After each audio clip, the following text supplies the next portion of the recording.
Hi guys, welcome to the vlog. And as you see, I'm in Las Vegas and there's a lake with like swans and boats and stuff. Imagine that in here in Las Vegas. It's man-made, but we live in a desert. I mean, come on now. But we're over here celebrating a Christian wedding with our friend Veronica that is in our been on our ministry team and has ministered with us and is getting married today. Well, she's married by now, so now it's reception time.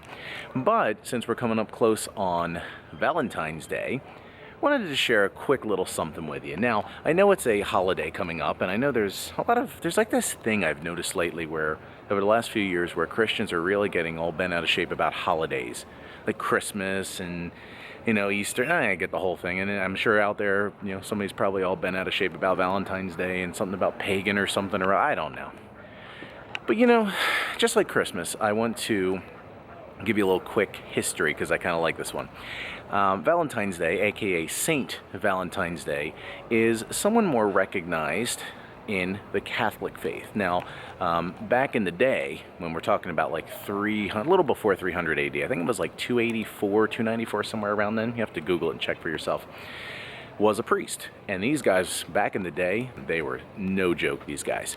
So you had this guy, Valentine. Valentinus was his name. And the deal is that in the Roman Empire, they didn't want young men to be married because they thought that as soldiers they would fight better if they didn't feel that they would be leaving a family or a wife or children behind or whatever the case would be. So they were very big on keeping men unmarried for that reason. Now the rise of the Christians was happening at that point around 300 or so, a little before then. And as the Christians were coming to prominence, it was especially a big issue with Christian marriage, and because Christians were encouraged to get married at a young age, and then they were also military age, so it was a whole thing. And the emperor at the time, I believe it was Claudius, if I remember my history correct, but again, check it out, I might be wrong. Claudius didn't like this, and this guy Valentinus, who was a priest, so he started performing marriages for young Christians, okay?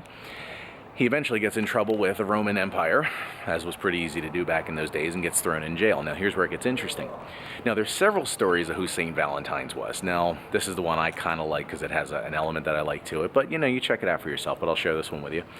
And while he was in prison, there was a judge that was, I guess, ruling over his case, and I think his name was Asterius. And Asterius had a daughter who was blind, right? Well, Valentinus prayed for her, got her healed. She regained her sight, and as legend goes, Asterius became a Christian after that.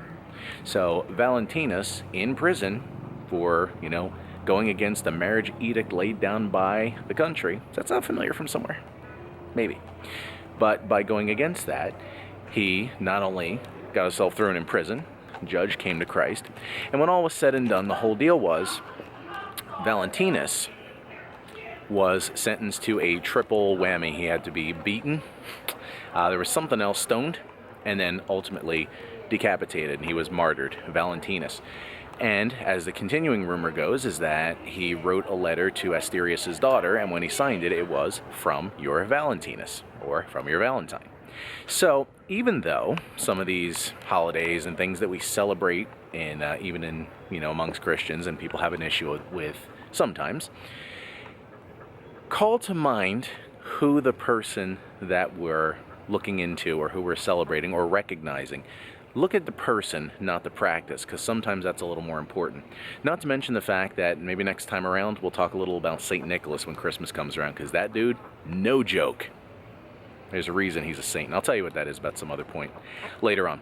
But that's the story of St. Valentinus, and again, there's a couple different conflicting reports, but I kind of like that one. Kind of goes with my whole healing people and, going against being told what you're not supposed to do. I kind of like that, And that's it. So we're going to go to our reception now, and I'll show you a couple cuts from it. It was a very nice ceremony, very nice location, as you could tell. And that's it. So thumbs up, subscribe. See you next time. Thanks, guys.